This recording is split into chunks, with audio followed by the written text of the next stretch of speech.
Abraham Lincoln is known as the great emancipator, but if there's any white man who deserves the credit for bringing the issue of slavery in an exciting way before the nation, it's John Brown. John Brown. He was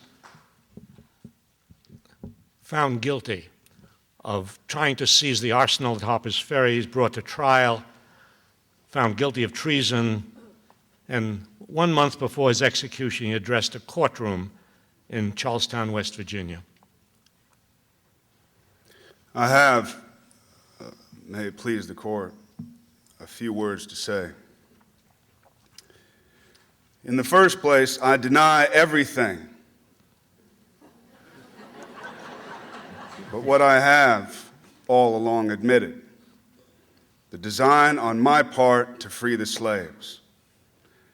I intended certainly to have made a clear thing of that matter, as I did last winter when I went into Missouri, and there took slaves without the snapping of a gun on either side, moved them through the country, and finally left them in Canada.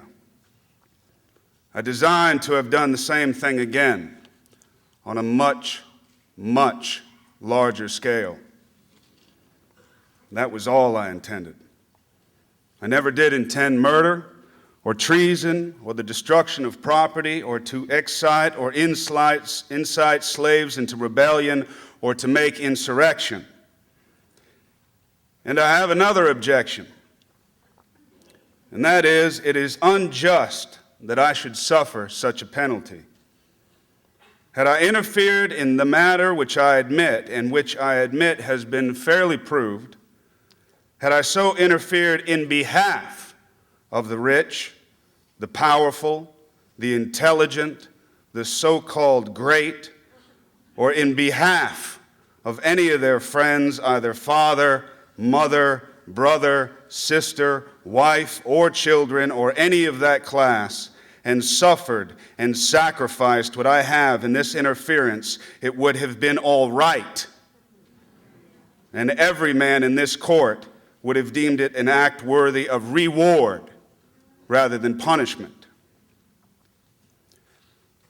This court acknowledges, I suppose, the validity of the law of God. I see a book kissed here, which I suppose it to be the Bible, or at least the New Testament. That teaches me that whatsoever I would that men should do unto me, I should do even so to them. It teaches me further to remember them that they are in bonds as bound with them. I endeavor to act up to that instruction. I say I am yet too young to understand that God is any respecter of persons. I believe that to have interfered as I have done, as I have always freely admitted that I have done, in behalf of his despised poor, was not wrong, but right.